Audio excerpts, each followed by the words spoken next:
You went to your high school graduation, or your sister's wedding, or that vacation to the Grand Canyon, and someone took maybe 3 or 4 photographs. Not 3 or 400, 3 or 4. And those images, those few frozen moments, became the entire visual record of the event. Everything else existed only in your memory, only in the stories you'd tell later, only in the impression the experience left on you. This wasn't a failure of documentation.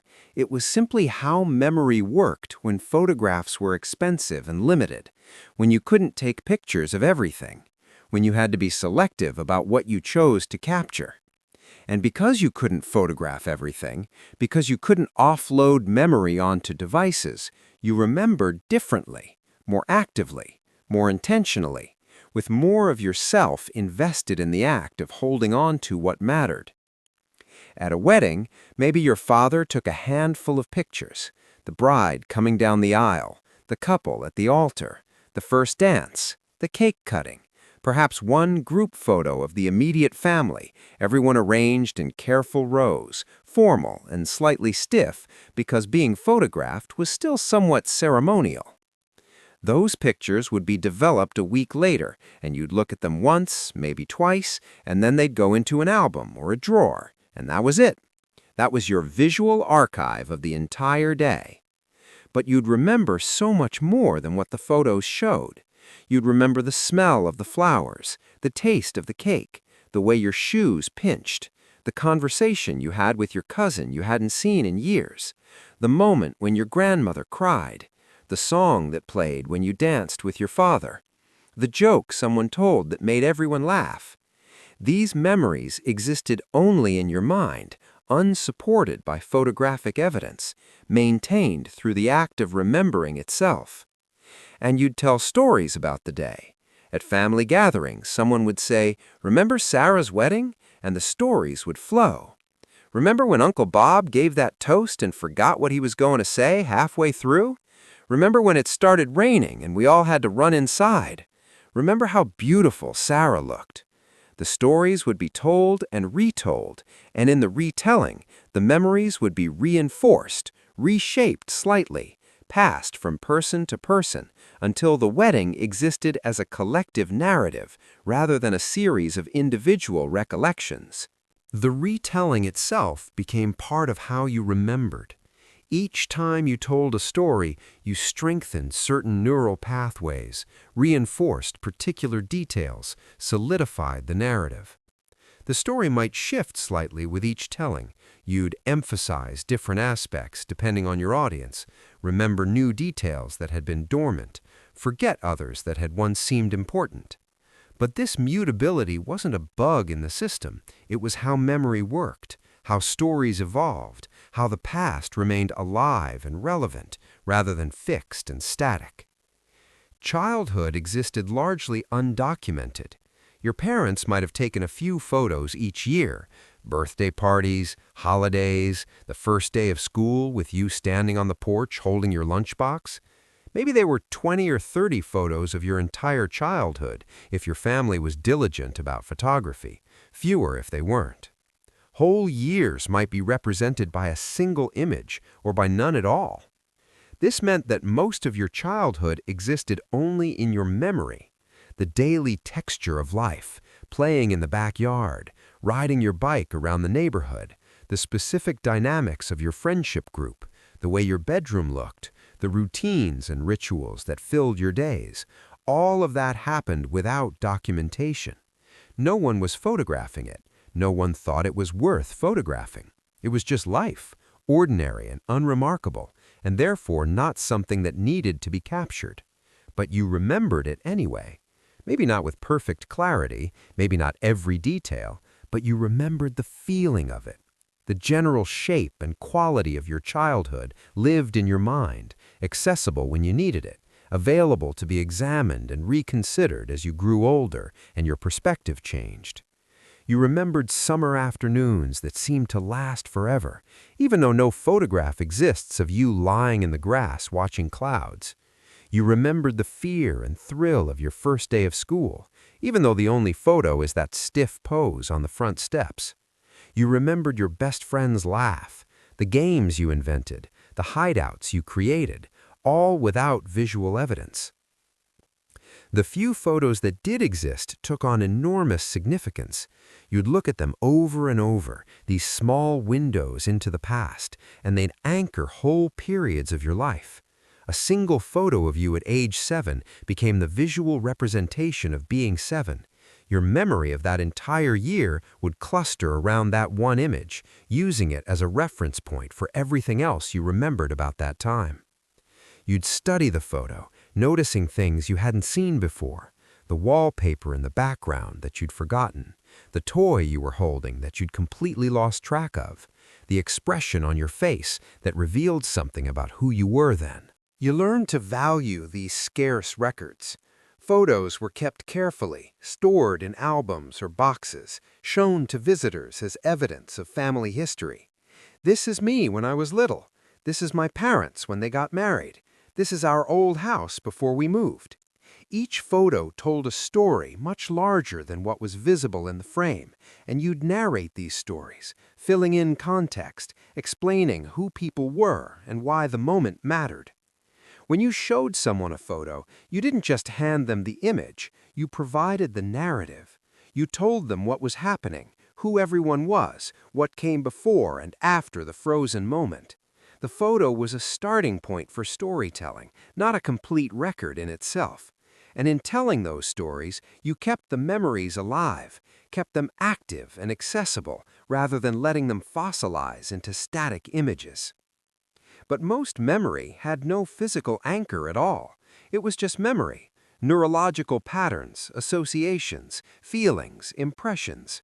You remembered your grandmother not because you had hundreds of photos of her, but because you'd spent time with her, had conversations with her, absorbed her presence through repeated exposure. When she died, you'd have maybe a handful of photographs, and those would be precious, but your real archive of who she was existed in your mind. Her voice, her mannerisms, her particular way of saying your name, the smell of her house, the way she made you feel, none of that was photographable anyway, and all of it was what you'd carry forward.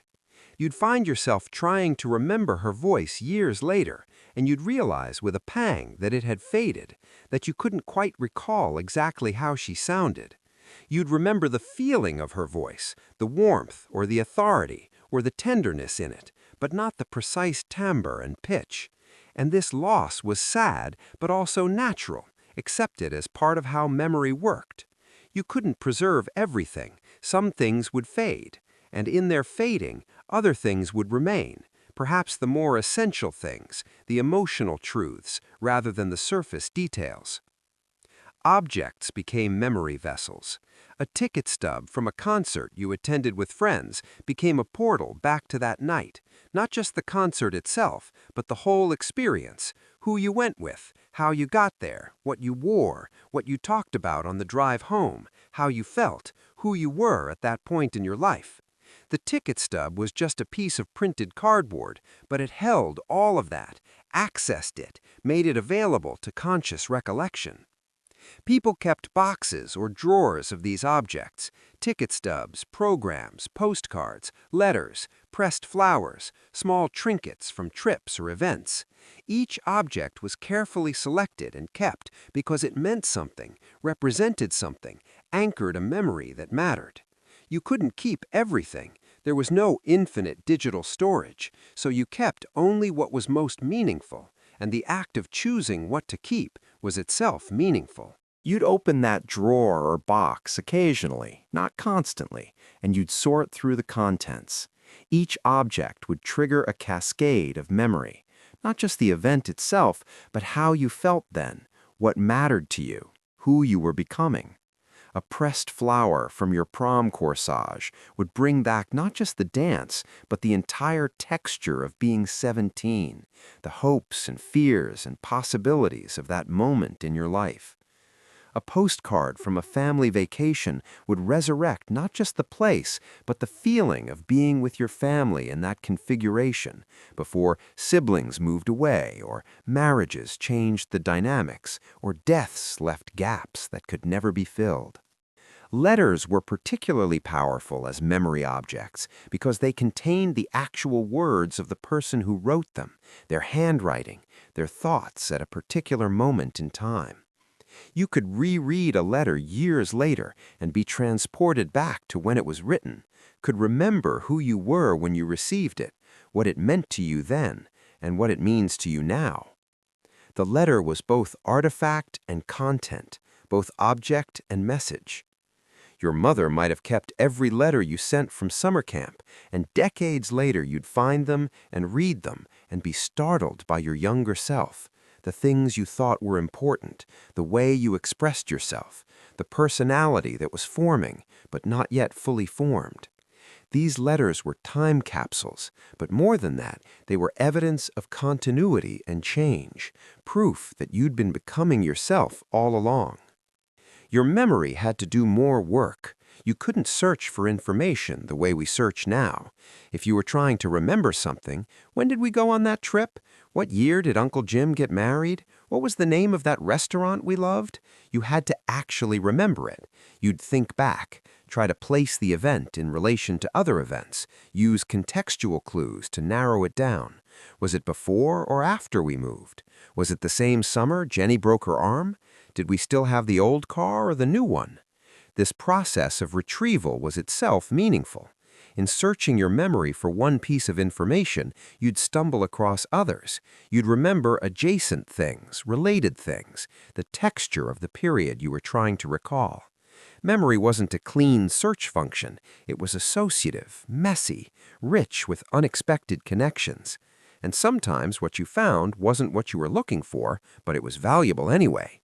Sometimes you'd remember. Sometimes you wouldn't. Sometimes you'd ask someone else who might remember. Your mother had a better memory for dates and names. Your father remembered travel routes and what cars people drove. Your siblings remembered different aspects of shared events, each of you holding pieces of the collective family past. And sometimes the information was just lost, irrecoverable, gone, because no one had recorded it and no one could remember it with certainty. This made you more attentive to the act of memory creation.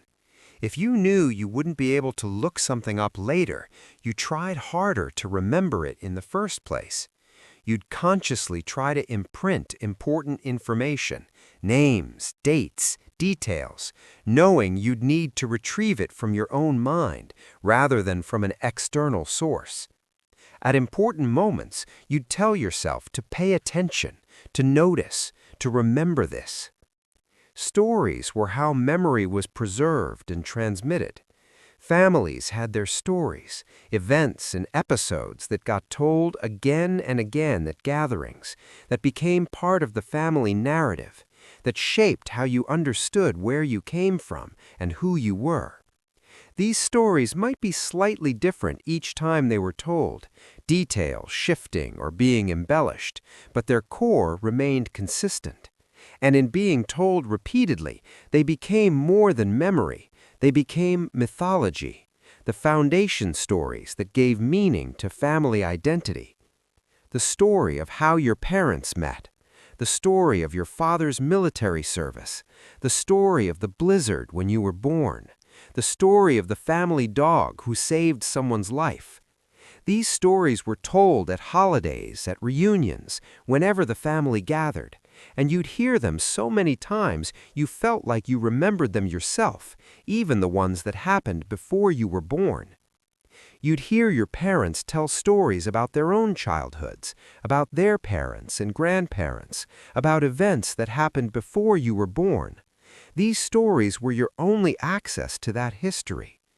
There might be a few old photographs to accompany them, or there might not, but either way, the stories themselves were the primary archive. And you'd absorb them, and they'd become part of your own understanding of your family's past, and eventually you'd tell them to your own children, and the chain would continue. Memory was also more communal. Because no one person could remember everything, you relied on others to fill in gaps. Your mother remembered things your father didn't. Your siblings remembered things you'd forgotten. Friends remembered shared experiences differently, each person holding pieces of the whole. And when you came together and compared memories, you'd construct a more complete picture, though even that picture was necessarily incomplete, partial, subject to the limitations and biases of human recollection. This created a kind of interdependence. You needed each other's memories to fully understand your own past. You'd say, "Remember when we did that thing?" And someone would say, "Oh yes, and remember this other detail you forgot?" And together you'd reconstruct the event more fully than either of you could alone. Sometimes you'd disagree about what happened, each person certain of their version, and you'd have to accept that memory was subjective, that there wasn't always one objective truth about the past. Forgetting was more acceptable, more expected. Things were forgotten. Details were lost. Entire events might fade from memory if they weren't significant enough, or if too much time passed. This wasn't considered a crisis or a failure. It was just how memory worked. Not everything could be retained, and that was understood. What mattered was kept. What didn't matter was released. There was less anxiety about losing memories because you couldn't have captured them all anyway. You knew from the beginning that most of life would go unrecorded, would exist only in the moment, and then in increasingly faint recollection until it eventually faded completely. This was understood to be the nature of experience. Life happened, you experienced it, and then it became memory. And memory was mutable and incomplete, and that was okay. You also experienced moments more fully because you weren't simultaneously trying to document them. At a concert, or a beautiful sunset, or a meaningful conversation, you were just present, just experiencing, not thinking about how to frame the shot or whether you were getting good footage. The moment existed for itself, not as content to be captured and shared. Your attention was undivided. You were there, fully there, in a way that's harder to achieve when part of your consciousness is always considering how to record and share what's happening. This created a different relationship with experience. You knew that some things would only exist in your memory, that you were the only archive of certain moments, and that gave those moments a particular weight. They were yours alone to remember, to hold, to revisit in your mind. No one else would have access to them unless you chose to share them through description or story. Now we document everything. We take hundreds of photos at events. We record video of moments we're not even watching because we're watching the screen. We can search our entire photographic history in seconds. We can find any piece of information instantly. We've externalized memory, offloaded it to devices and cloud servers and digital archives that promise to hold everything forever. And this has advantages. We lose less. We can revisit moments with greater fidelity. We can share our experiences with more people. We have proof of things that would otherwise exist only in fallible human memory. We can find that photo from 5 years ago in seconds. We can remember faces and names and dates with the help of our devices. But we've also lost something, the intimacy of memories that exist only in your mind, the selectivity that made the few photos you had precious, the active engagement with the act of remembering, the acceptance of forgetting as natural and necessary, the presence that comes from experiencing moments without simultaneously documenting them, the understanding that some things are meant to be felt and held internally rather than captured and shared externally. You can't fully return to the old way. The technology exists now, and trying to ignore it would be artificial, would cut you off from tools that genuinely help preserve what matters. But you can make choices. You can put the phone away sometimes and just experience. You can take fewer photos and make the ones you take matter more. You can practice remembering without immediately checking whether you're right. You can tell stories instead of just sharing photos. You can keep a few meaningful objects instead of accumulating endless digital files. You can recognize that not everything needs to be captured, that some experiences are richer for being held only in memory. The people who lived before digital archives weren't better at memory. They just used it differently, relied on it more, accepted its limitations more readily. They paid attention differently because they had to. They valued the few records they had because they were scarce. They understood that most of life would be experienced and then fade, and they made peace with that reality. And in making peace with it, they might have been more present, more engaged with the actual living of life rather than its documentation. They might have remembered differently, less accurately in terms of factual details, perhaps, but more deeply in terms of feeling and meaning. They might have understood that memory isn't about perfect preservation, but about holding on to what matters, letting go of what doesn't, and trusting that the story of your life lives in you, in your mind and heart, in ways that no archive, no matter how comprehensive, can fully capture or replace.